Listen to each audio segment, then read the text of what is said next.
Hi, friends. Welcome once again. So we're looking at chapter 25, the final review stage of the audit. Okay. So, of course, everything that has a beginning has an end. So how do we wrap up the audit? At the end of the day, remember, you audit the figures and then you give it to the client to populate the financial statements, after which you then confirm the balances, the figures. You want to assure yourselves that whatever you've given them to correct, to adjust, to post, they've done it before you finally sign off on the account. Okay, so we're going to look at chapter 25. You find it in chapter 25, final review stage of the audit. Okay, so it's not quite detailed, but it's quite an interesting one, because at the end of the day, we always want to get to that stage where we can serve as senior auditors, we can sign off on accounts, we can be managers, audit managers, and then we can easily satisfy ourselves that whatever our colleagues have done, our subordinates, let me put it that way, our audit associates have done is sufficient and we can sign off. Okay. All right. So let me go straight and share my screen with the final stage of the audit. Okay. All right, so I'm gonna make a full screen. Yeah, excellent, good. Let's keep on. I know I keep saying okay during my presentations. Okay, I think it has become part of me. So don't be worried when you hear a lot of okay in my statements. All right.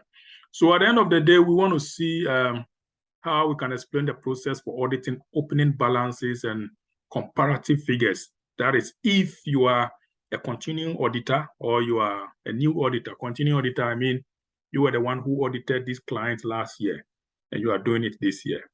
But if you're a new auditor, you came in all together to start this year. What do you do? Okay. We'll also be looking at the importance of a final review process, very important, and the procedures to carry out a final review. We want to understand the process for evaluating significance of uncorrected errors and mistakes, process of reviewing compliance with corporate governance code or with any country-specific legislation or standards or regulations or code, okay? And then we understand the importance of documentation, okay? So it's a summary. The slides are summary. We expect you to take a deep dive into the book and read it on your own. You'll find the same thing in the ACCA text on the final review stage. Specifically, I should be sure it is on the very last chapters. Okay, so you can look at completion and review. That is chapter 11, completion and review of the ACCA text. All right, so let's kickstart. So audit procedures to carry out a final review stage. If I am the continuing auditor, and let's say prior year's audit, I give them a clean report, unqualified report, clean report. What I need to do as a continuing auditor is that check whether the audit of the current period may have revealed any significant matters that could cast doubt on the prior year figures. So maybe last year we didn't find anything wrong, but this year's audit gave us some hints that, listen, last year's audit could be terrible. We may have committed some errors, some of us, management may have concealed something from us. In that case, you have to go back and restate and readjust last year's account so that when you publish this year's account, the comparative, which is last year's account, will show that something was wrong and it has been corrected. Of course, you need to document this as well. In the notes to the account, you need to put this one there, okay? Again, you must satisfy yourself that the balances which you gave to the final year, last year's account, have been properly brought forward this year and incorporated into the account. So if PPE last year was 1.5 million, we expect that closing balance should have been carried forward this year as 1.5 million during our audit, okay? Again, as auditors, continuing auditors, we must satisfy ourselves that prior year figures have been properly and consistently classified and disclosed, so that this year, when we are preparing our financials or we are signing off for the account, we can have those ones properly classified as comparative figures, okay? And again, we should also want to satisfy ourselves that consistent accounting policies have been applied. You don't go and use US GAAPs for last year and you use IFRS for this year. No, consistent accounting policies, okay? Now, what if I'm not a continuing auditor. I'm succeeding. I'm new on the job. Okay, what do I have to do? First, as a new auditor on the client's assignment, I need to speak to the client, to the management, understand what happened, consult with them. Of course, I need to also contact the previous auditor and ask them, possibly get their previous working papers, their management representation letters, which was given to them, to be sure that whatever balances have been given by the client this year represent a true and fair picture of what happened last year. Okay. Now, remember, the fact that you are going to be using previous auditors' books or working papers to review them should not be enough to absolve you from any future litigation issues or legal liability issues. Okay, the fact that I'm the previous auditor, I'm no longer there, I've given you my books, take it, my working papers. It doesn't mean that you are immune. Okay, whatever happens, ask yourself, did the previous auditor do a good job? Did he gather sufficient appropriate audit evidence to support these figures? Okay, so you have to satisfy yourself, because at the end of the day, the burden of proof comes upon you. Okay, now again, you should also review the client's records, any working papers they have, any schedules, any accounting systems and control procedures that they have in place. You must review them for the preceding period. Okay, since those ones will affect the opening balance that has been brought forward, especially for the statement of financial position, which you'll be using these opening balances for your current job. So you must be sure that whatever accounting system that produced those closing balances for last year are good enough for you to rely on those closing balances, which are now opening balances for this year.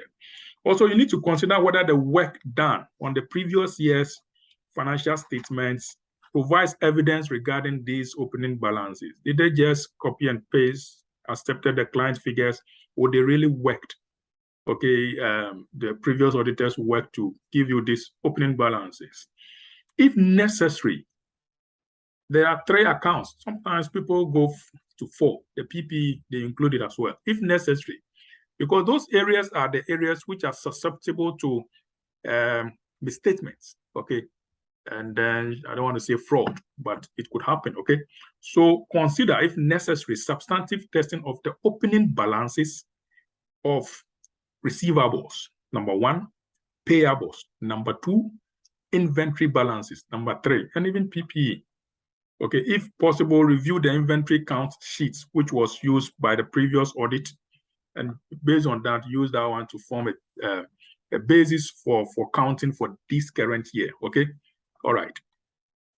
There are times where we could have errors, which we may have asked the client to pass. They may not have done it. Uncorrected errors. Sometimes a client management will disagree with the auditor, so they will not correct those errors. What happens? Okay, how do we deal with these uncorrected errors? ISA 450 deals with this, evaluation of misstatements identified during the audit. That's why I love this core text by Millichamp and Taylor, because there is a whole appendices of relevant ISAs which could guide your work as an auditor. You need this book. You can even use this book in practice, not just for classwork. Okay. Now, ISA 450 tells us that we should evaluate misstatements identified during the audit. Okay, and it says we shouldn't just evaluate these misstatements on individual account balances or transactions. That is important, but we should also evaluate these misstatements on a cumulative basis. Okay, so if I'm picking non-current assets and maybe PPE has an uncorrected error which has not been posted, we need to consider that on its own merit, and we need to also consolidate that with all other non-current assets, like the intangibles, like any investments, long-term investment that we need to consider all, both on individual basis and on cumulative basis, and ask yourself, how would it affect our account, those uncorrected errors? Okay, so these errors could be simply accounting processing errors, mistakes of fact, not fraudulent. Okay, it could be misjudgment on the part of the directors. Maybe they are trying to estimate a provision and they made a mistake. Okay, it could also be projected errors based on the error rate found in audit sampling. So we did a small sample and maybe the sampling was not appropriate. So we could end up having some error rates. Okay, so it could be based on the sampling procedure used by us during the previous audit or by the previous auditor during the previous audit. In this case, consider the materiality level of each individual uncorrected error and the materiality of the cumulative errors. To what extent would this affect the financial statements? So in our planning, we need to incorporate the materiality level of these uncorrected errors individually and cumulatively for the specific account transactions and account balances. Okay. We should also consider whether the accumulation of these errors requires us to reassess the audit work we have carried out. So we asked you to post these transactions, this adjustment. You did not. To what extent would it affect our work? We have to reassess the work we did last year, okay, to be sure whether this thing, or even this year, okay? Even if this, because sometimes not all errors will be posted. Some adjustment may not be posted because of disagreements, but if consider the materiality, would it affect the overall picture? Okay. Also consider whether any of the uncorrected errors or misstatement affects the results for prior period. Okay. So we're looking at this year, but we can also project it to prior period. Okay. So consider these errors. We ask you to post them to adjust. And if you are not adjusting it, to what extent would it affect the financials we'll present today? A number of questions you need to ask so far as these uncorrected errors are concerned for this year's financial statements. When necessary, you can tweak it or adjust or fine-tune it to relate to previous year's figures. Okay, so ask yourself these questions. Do the misstatement affect compliance with any regulatory regime, any debt covenants we have with our lenders, with the banks, any contractual requirements? Does this uncorrected error affect compliance? Do these uncorrected errors relate to incorrect selection of an accounting policy, okay, which may have an immaterial effect on the current year's financial statement? So this year, we chose an accounting policy, maybe IAS 17 on leases, but we know that it will not help us because if we use IFRS version 16, it will be better. Okay, so this year, maybe the account policy we have used may not have material effect on our statements. But for the future, it could have a material effect on future financial statements. Consider that, okay?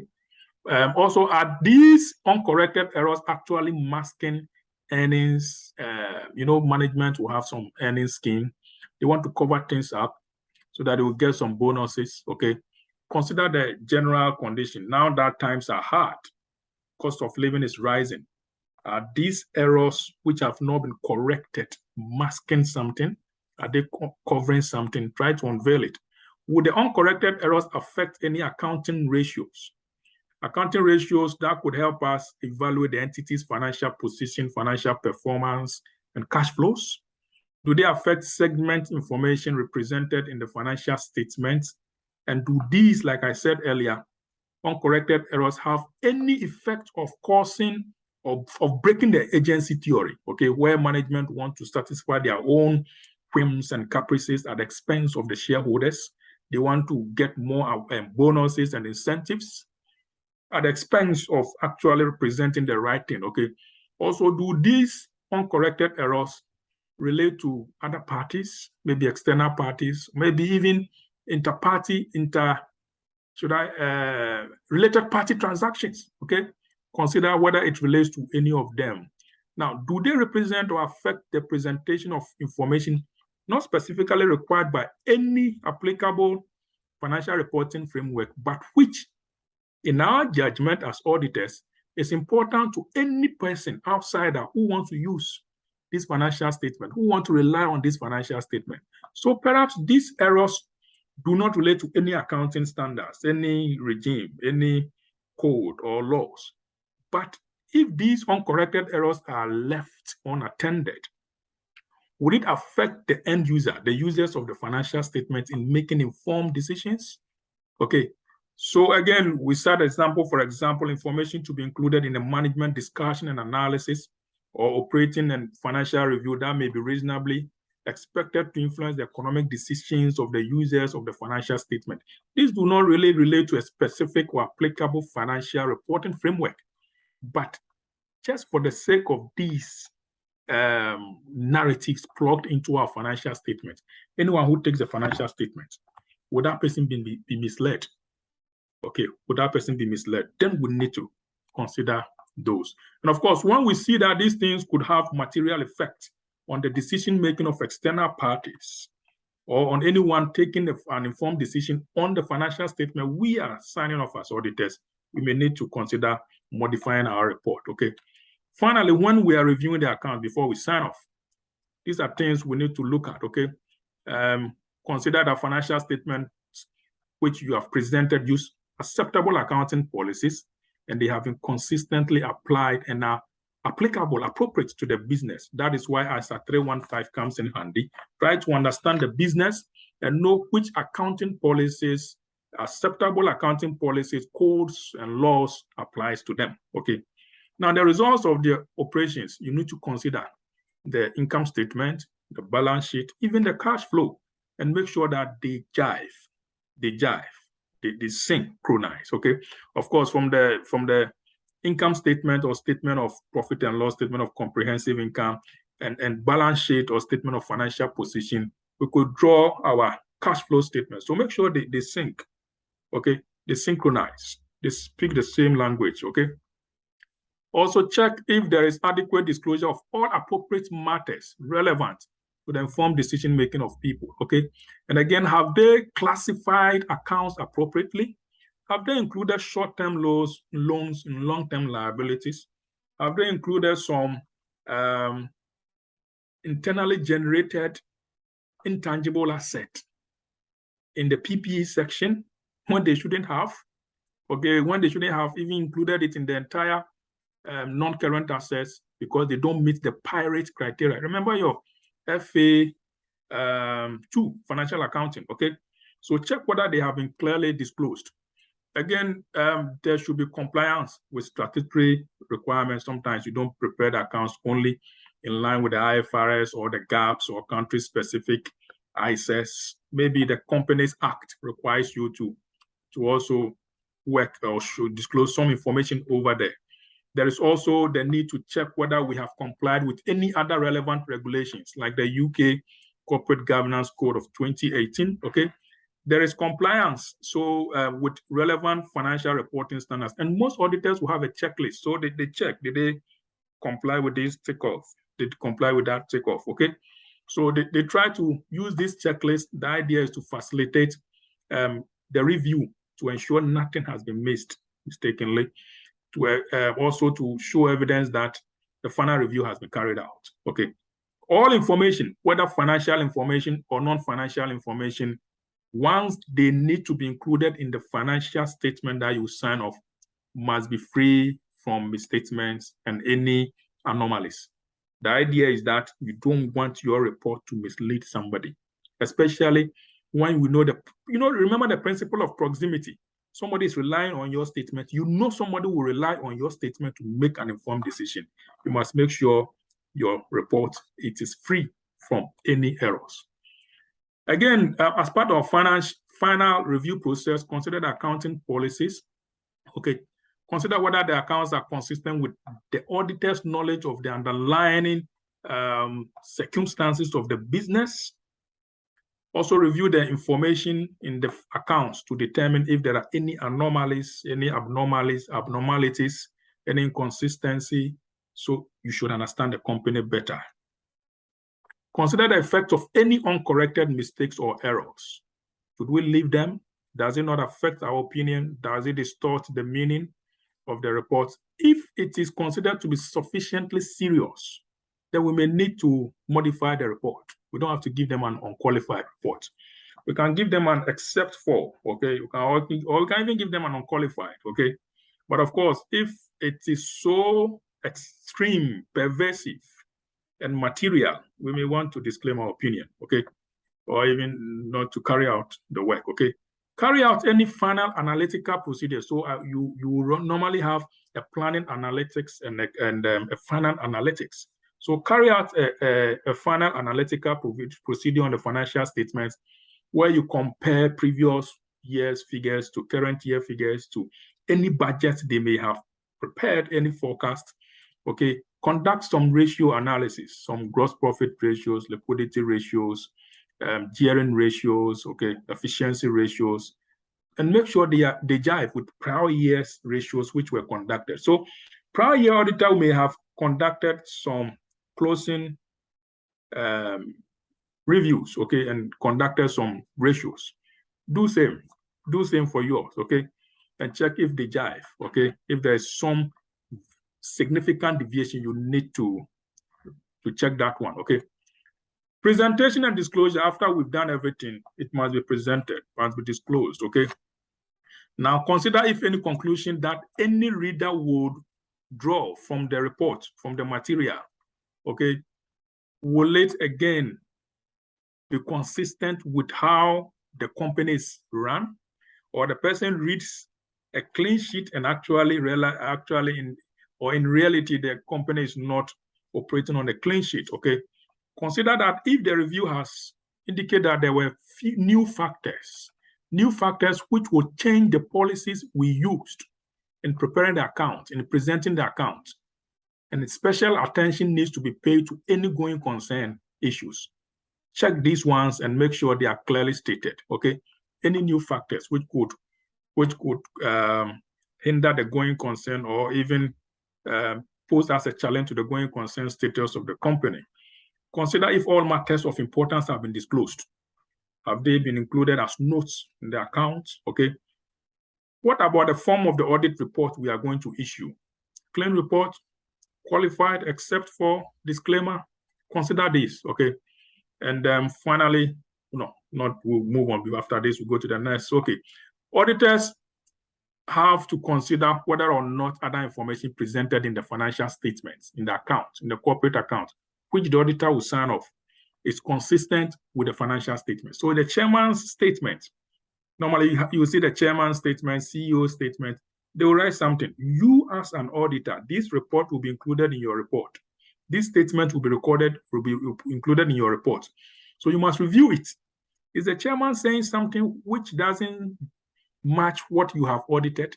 You may ask him to correct it. It says sales have jumped by 50%, but in reality, sales has increased by 20%. You may ask him to correct it, okay? Any documents also included must comply with the disclosure requirements. So director's remuneration report, we must check them and make sure that this has been consistent with the work we have done.